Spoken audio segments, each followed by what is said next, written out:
The dinner rush had barely started when the trouble walked in. 3 men in dark jackets, eyes scanning, hands hidden in their pockets. Predators. The waitress, Emma, didn't he notice at first? She was just doing her job, carrying plates, smiling politely, surviving another shift.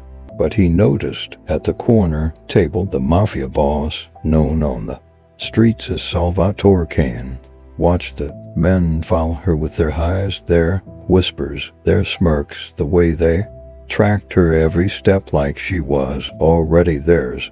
When she walked past his table with shaking hands, he gently caught her wrist, not rough, not threatening, protective. He leaned in and whispered something she didn't expect from the most feared man in the city. "You in danger. Pretend I am your dad." Emma froze. Her breath caught. "What? Why? Dante, look," he murmured. "They here for you." Her knees nearly gave out. She didn't even know who they was, but the fear in his voice told her everything. He stood up, placed a steady hand on her shoulder, and said loud enough for the room to hear, "Come on, sweetheart. Daddy is taking you home." The entire restaurant stopped. The 3 men stood too, but not fast enough, because the moment they reached for their weapons, Salvatore Kane was already moving. What happened next shocked everyone in that restaurant and revealed the truth Emma had never imagined about her past. Stay with me until the end, because the real reason those men came for her will shake everything you thought you knew about this story. Before we begin, don't forget to like this video, hit subscribe, and comment where you're rewatching from. Now let us get started. Emma Martinez had been working double shifts at Romano's restaurant for 3 months straight. Every night the same routine: clock in at 5 o'clock, serve tables until midnight, count her tips, and walk 6 blocks to her cramped studio apartment. She needed the money. Community college wasn't going to pay for itself, and her mother's medical bills kept piling up. She was 22, tired, and invisible. Or so she thought. That Tuesday evening felt different from the moment she tied her apron. The air was thick with tension. She couldn't name the regular customers, seemed quieter. Even Marco, the head chef, who never stopped joking around, kept glancing toward the front entrance, like he was expecting something. Emma had learned to read the room during her years of waitressing. Rich neighborhoods, poor neighborhoods, family diners, upscale bistro. She worked them all. But Romano's was different. It sat in the heart of Little Italy, where conversations stopped when strangers walked in and everyone knew everyone else's business. The 3 men entered at exactly 7:15. Emma was carrying a tray of breads to table 6 when she caught sight of them in her peripheral vision. Dark clothing, serious faces. They didn't look like they were here for the chicken parmesan. She set down the breadsticks with practiced ease, her smile never wavering. Customer service had become second nature, but something cold settled in her stomach as she watched the hostess seat them near the window. They weren't looking at their menus. They were looking at her at the corner table. Salvatore Kane sat alone as he did every Tuesday night. Same table, same order, V marsala, red wine, and tiramisu. The staff knew better than to bother him unless he called them over. Emma had served him exactly 3 times in her 3 months there, and each interaction lasted less than 30 seconds. He was probably in his 50s with silver threading through his dark hair and eyes that seemed to catalog everything around him. His suits were expensive, his manners impeccable, and his reputation preceded him everywhere he went. Emma didn't know the details, but she overheard enough kitchen gossip to understand that Salvatore Kane was not someone you crossed tonight. Those calculating eyes were fixed on the three newcomers. Emma tried to focus on her work. Table 2 needed more water. Table 5 was ready for their check. Table 8 wanted extra parmesan on their pasta.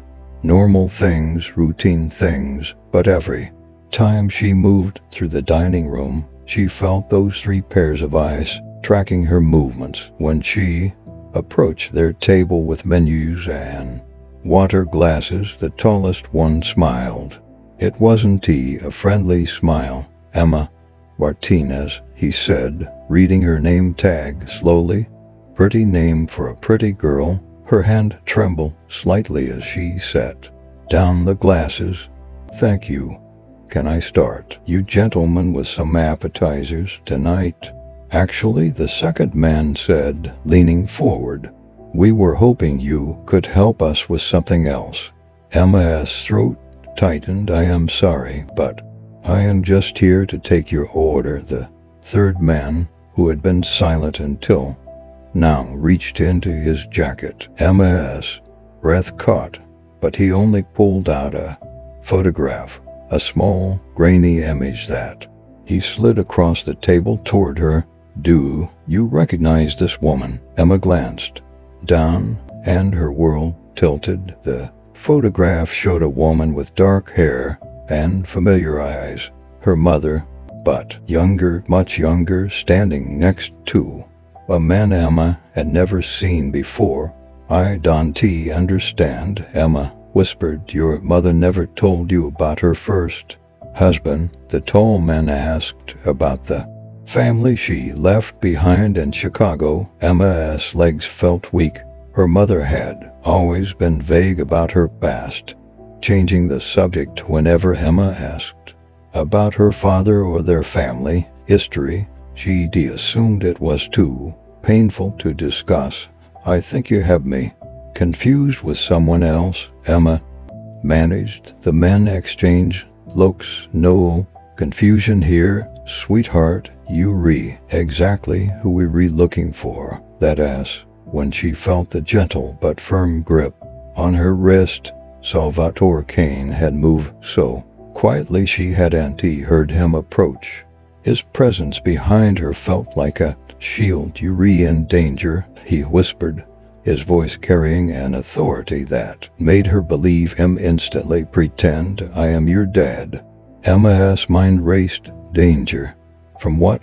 From whom? These men knew her mothers somehow. They had photographs. They were asking questions she couldn't answer. "What? Why?" she breathed. "Don't look," Salvatore murmured, his hand moving to her shoulder in a protective gesture. "They were here for you." The restaurant seemed to hold its breath.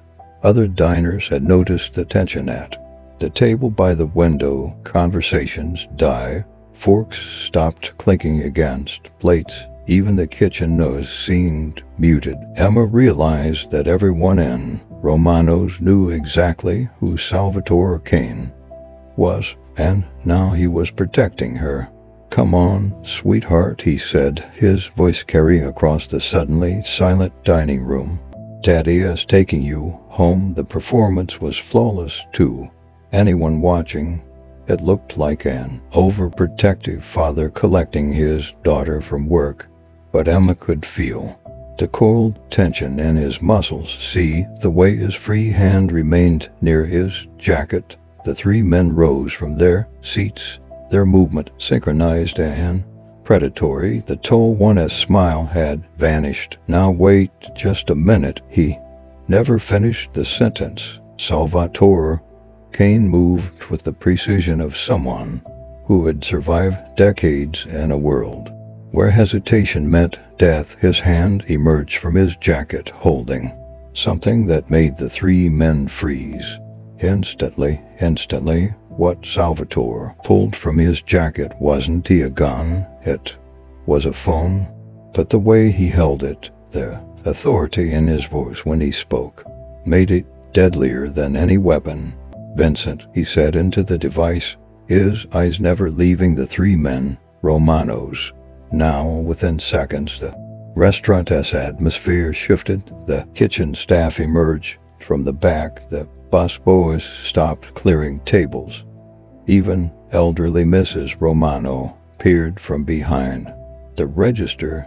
Everyone moved with purpose, positioning themselves around the dining room like pieces on a chessboard. Emma realized she wasn't just in any restaurant. She was in Salvatore Cane's territory. The tall man who had shown her the photograph raised his hand slowly. "Mr. Cane, we don't want any trouble. We're just here to collect what belongs to our family. Nothing in my restaurant belongs to anyone but me," Salvatore replied, his voice carrying the weight of absolute authority. "And Emma here has been under my protection since the day she walked through that door." Emma's mind reeled. Protection? She'd been working here for 3 months and barely exchanged 20 words with this man. How could she be under his protection? "You don't understand," the second man interjected, desperation creeping into his voice. "Her mother stole something from us, something very valuable. The debt passes to the daughter." Salvatore's expression darkened. "Enlighten me." The third man, who had remained silent, finally spoke. His voice was thin, nervous. 25 years ago, Maria Martinez witnessed something she shouldn't have. Our boss offered her a choice: disappear forever or face the consequences. She chose to disappear, but she took something with her. Insurance, she called it. Emma's legs gave out. She sank into the nearest chair as the pieces clicked together. Her mother's reluctance to talk about the past, the way she always looked over her shoulder, the frequent moves when Emma was younger, the medical bills that never seemed to match her mother's actual condition. What did she take? Emma whispered. The tall man smiled, that cold smile again. Financial records, names, dates, enough evidence to bring down half the Chicago organization. We've been looking for her for 2 decades, and now we've found you. Salvatore moved closer to Emma, his presence a wall between her and the three men. "And what makes you think the daughter knows anything about the mother's business?" "Because the thin-voiced man said, pulling out another photograph. "Maria Martinez died 3 weeks ago, cancer, according to the hospital records. But before she died, she sent a package to her daughter. We intercepted the postal records." Emma's world shattered. Her mother was dead 3 weeks ago, but she'd spoken to her just last week, or had she? Emma tried to remember the conversation, but suddenly couldn't recall her mother's voice. Only text messages, short responses, excuses about being tired. "You're lying," Emma said. But even as the words left her mouth, she knew they weren't. The tall man slid the second photograph across a nearby table. It showed her apartment building, her mailbox, a package with her name on it. "Check your apartment, sweetheart. Mailbox key should have opened something very interesting by now." Salvatore's hand tightened on Emma's shoulder. "Even if that's true, the girl doesn't know anything. She's innocent in this.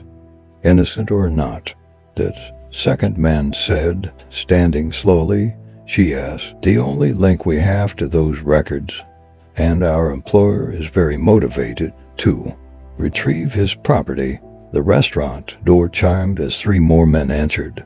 But these weren't more enemies. Emma could tell by the way Salvatore relaxed, slightly by the nods exchanged across the room. "Gentlemen," Salvatore addressed the Chicago men, "I believe this conversation is over. You've had your say, now leave." The tall man's jaw tightened. "This isn't finished. In my restaurant, everything is finished when I say it has finished." As the 3 men filed toward the exit, the thin-voiced one paused next to Emma's chair. "You have 48 hours to find those records and hand them over." After that, we stopped being polite. The door closed behind them with a soft chime that seemed to echo in the sudden silence. Emma sat frozen, her mind struggling to process everything. Her mother was dead. There was a package waiting for her. Men with guns were after her for something she knew nothing about. "I need to go home," she whispered. "No," Salvatore said firmly. "That as the first place they lines be watching, but the package will wait. Right now, we need to get you somewhere safe while I make some calls." Emma looked up at him, this stranger who had somehow become her protector.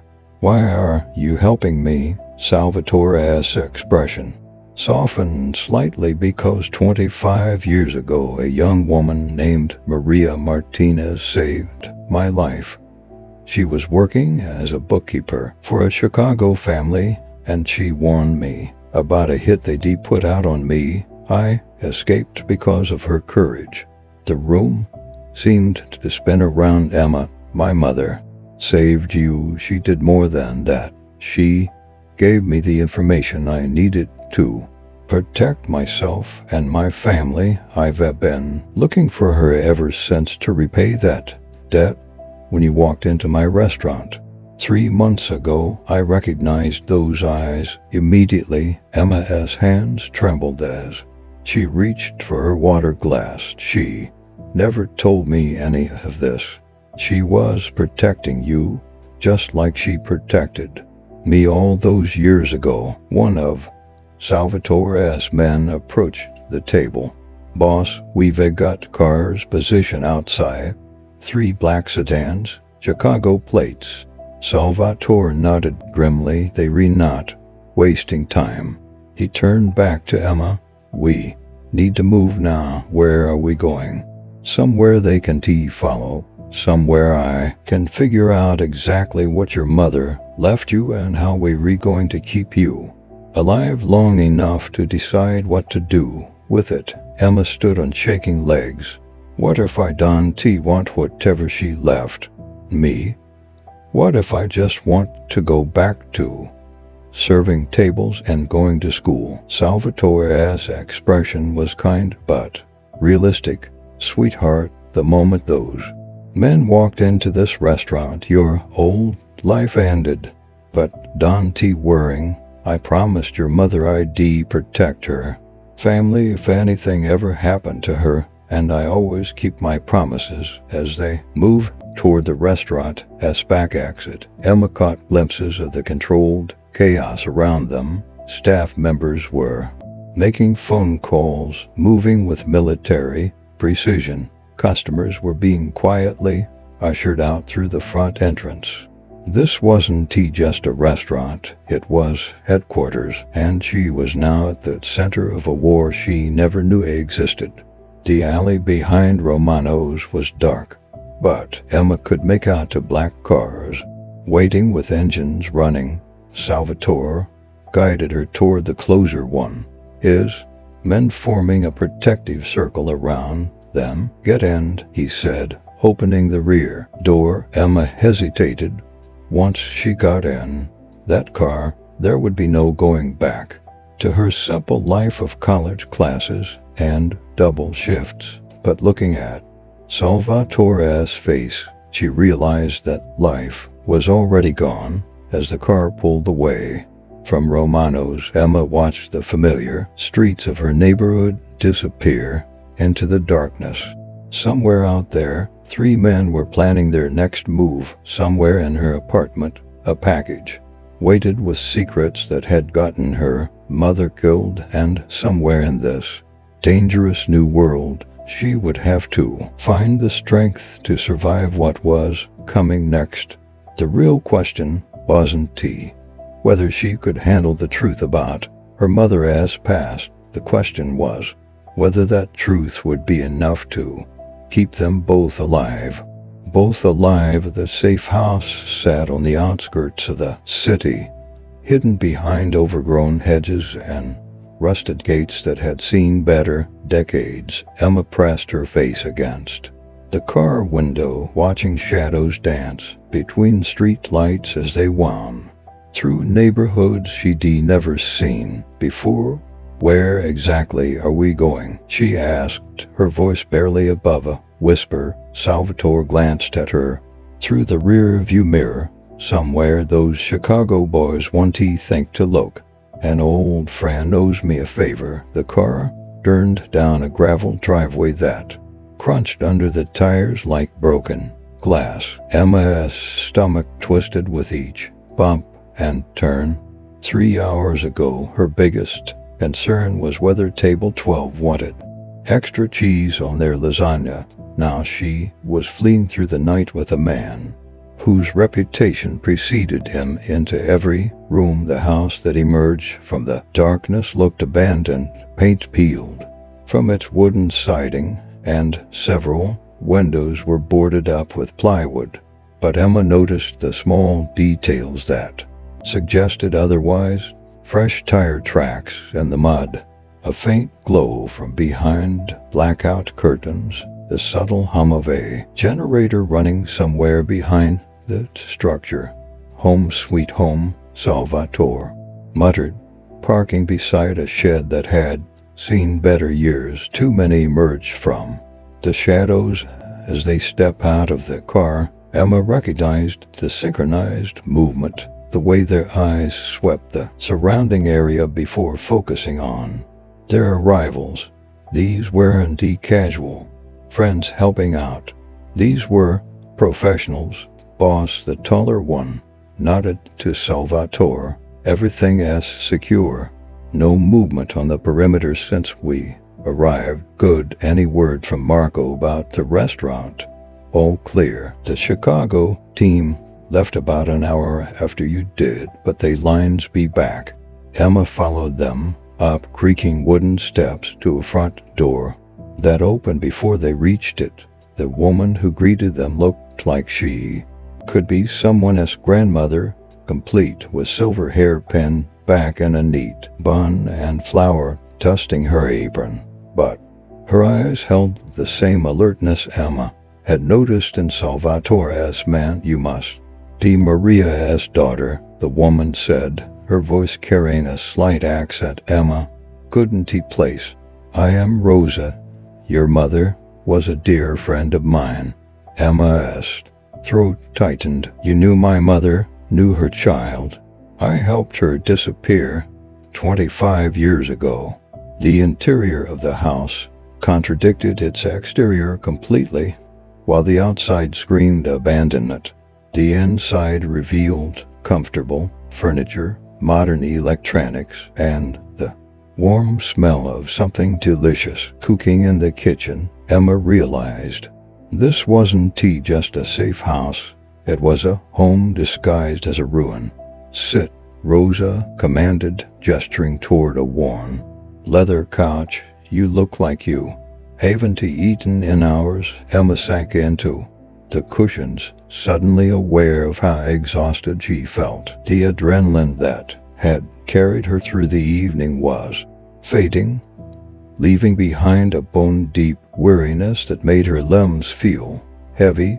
Salvatore settled into the chair across from her while Rosa disappeared into the kitchen. The sound of plates clinking and water running felt surreal. "After everything that had happened, I need you to understand something," Salvatore said, his voice gentler than she'd heard it all evening. "What happened tonight? What those men told you about your mother, it is going to be difficult to process. Emma wrapped her arms around herself. Is it true? Is she really dead? The pause that followed told her everything she needed to know. 3 weeks ago, Salvatore confirmed. I am sorry, Emma. I tried to reach her when the cancer got bad, but she moved again, changed her name again.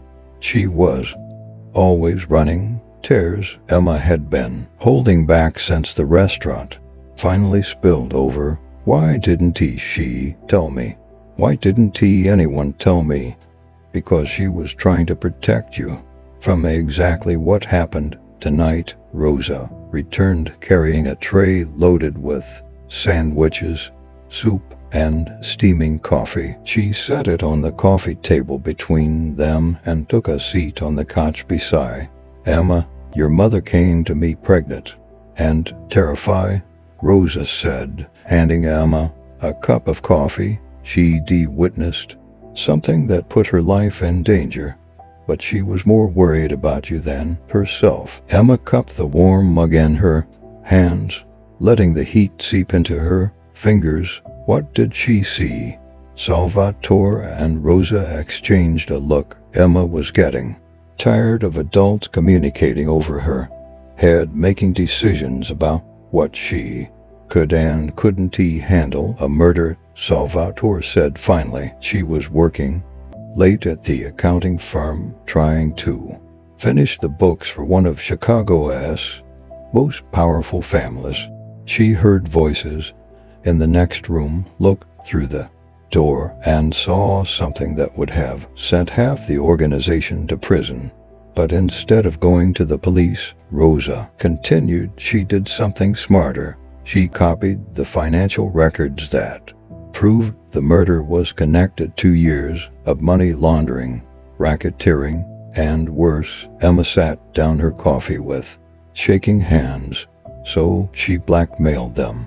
She protected herself, Salvatore corrected. She told them she'd hidden copies of everything in multiple locations with instructions to release them if anything happened to her. It bought her time to disappear, and it worked for 25 years, Rosa added, until the cancer made her sloppy. Emma's mind raced through implications. She was only beginning to understand the package they mentioned.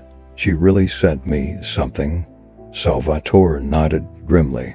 According to our contacts at the postal service, yes, a registered package, mailed 3 days before she died. What's in it? We won't know until we retrieve it. But if those Chicago boys are willing to come this far south and risk a war with my organization, it is something they desperately want back. Emma stood up, abruptly pacing to the window.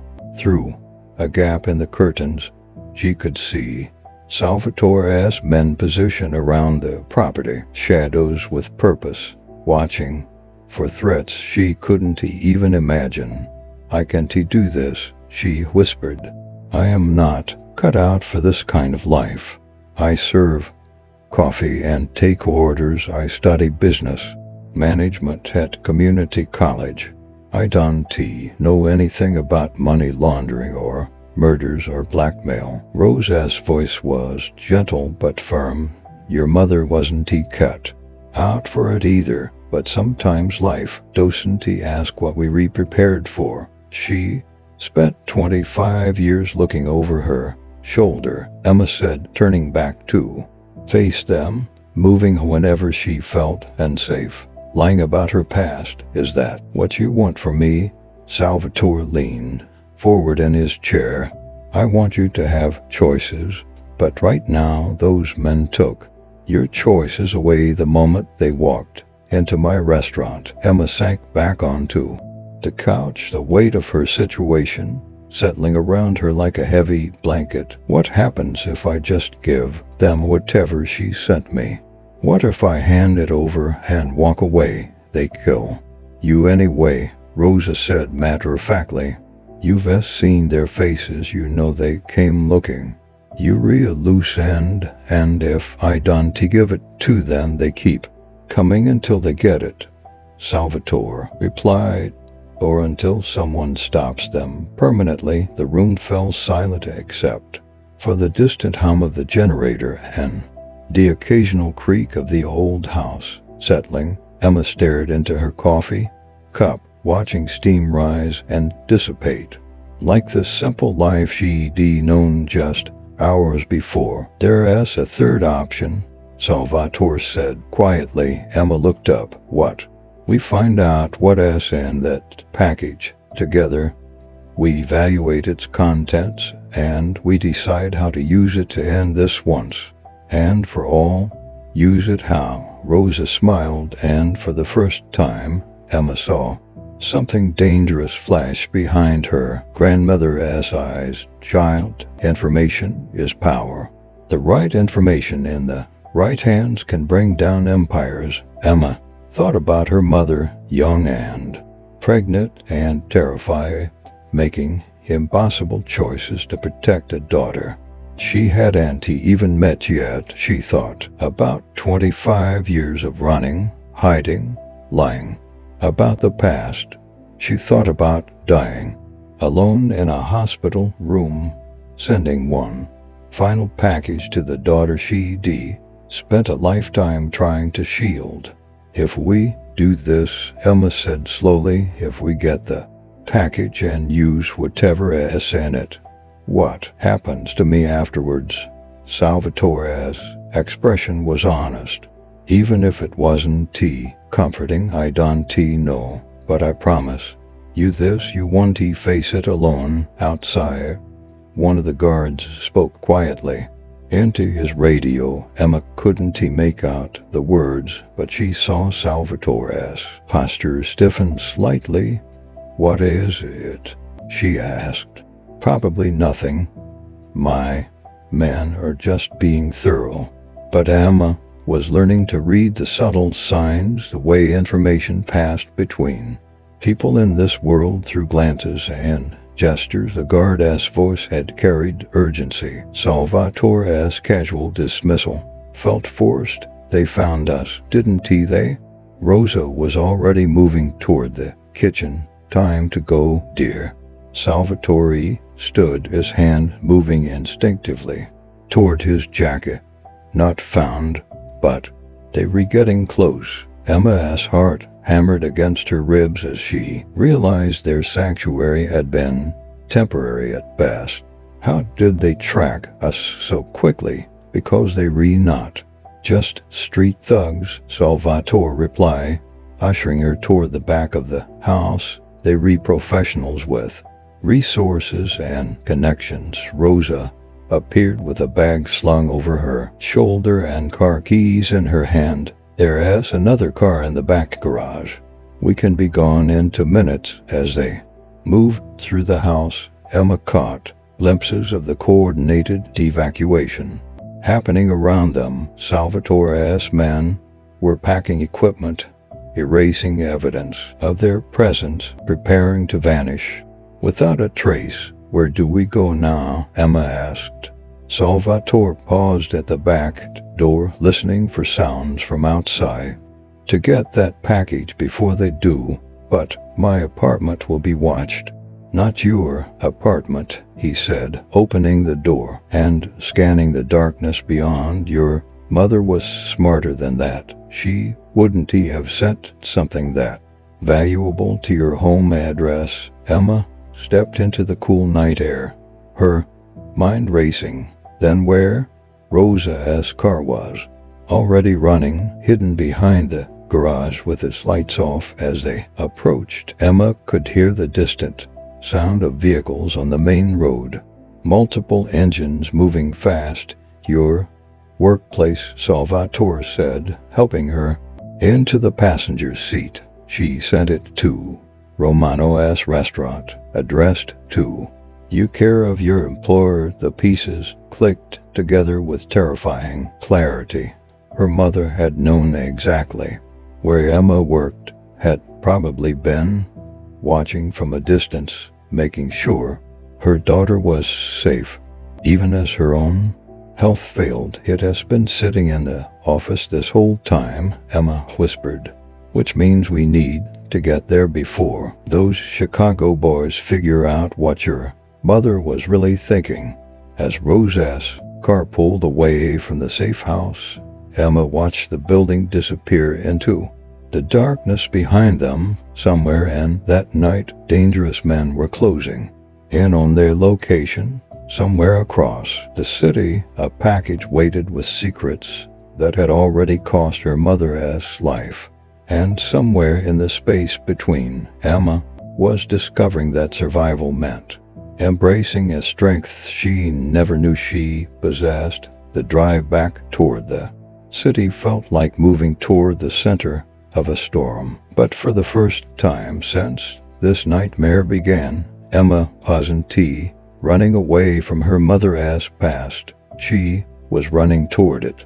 She was running toward it. Romano's restaurant sat dark and empty as they approached. From the alley behind the building, the neon sign that usually welcomed hungry customers flickered intermittently, casting eerie shadows across the brick walls. Emma's hands trembled as she watched Salvatore's men position themselves around the perimeter. "The office is on the second floor," she whispered, pointing to a narrow staircase visible through the back entrance. "Marco keeps all the mail in a filing cabinet behind his desk." Salvatore studied the building's layout with practiced eyes. "How many ways in and out?" "3. Front door, back door, and a fire escape that leads to the office window." Rosa checked her watch. "We've got maybe 20 minutes before those Chicago boys realize we're not at the safe house anymore." The lock on the back door yielded easily to tools that Salvatore's men produced from their jackets. Emma had worked in this building for months, but moving through it in darkness felt like entering a completely different world. Familiar tables and chairs became obstacles. The comforting smell of garlic and herbs now seemed heavy and oppressive. They climbed the stairs in single file, each footstep carefully placed to avoid the creaks Emma knew by heart from countless trips to Marco's office. At the top, Salvatore gestured for everyone to wait while he checked the hallway. "Clear," he whispered. Marco's office door stood slightly ajar, exactly as he always left it. Emma pushed it open slowly, wincing as the hinges groaned softly in protest. Moonlight filtered through the window, illuminating stacks of invoices, employee schedules, and the filing cabinet that might hold the key to everything. "There," Emma pointed to the metal cabinet in the corner. "He keeps all the mail in the bottom drawer." Rosa pulled out a small flashlight while Salvatore kept watch at the door. The beam of light revealed dozens of envelopes, packages, and official documents organized by date. Emma's fingers moved through the contents, searching for anything addressed to her. "Here," she breathed, pulling out a padded envelope with her name written in handwriting she recognized instantly. Her mother's careful script, slightly shaky from illness, but unmistakably hers. The package felt heavier than expected. Emma turned it over in her hands, noting the Chicago postmark and the date stamp from 3 weeks earlier. 3 weeks. Her mother had been dying, and Emma hadn't even known. "Open it," Salvatore urged softly. Emma's fingers trembled as she tore the edge of the envelope. Inside she found a smaller metal box, the kind used for safety deposit boxes, along with a folded letter. The paper felt fragile between her fingers as she unfolded it. "My dearest Emma," the letter began in her mother's familiar handwriting. "If you reading this, then I am gone and the past has finally caught up with us. I am so sorry for all the lies, all the secrets, all the times I moved us when you just wanted to stay in one place and make friends. Emma's vision blurred as tears gathered in her eyes. Rosa placed a gentle hand on her shoulder while Salvatore continued watching the hallway.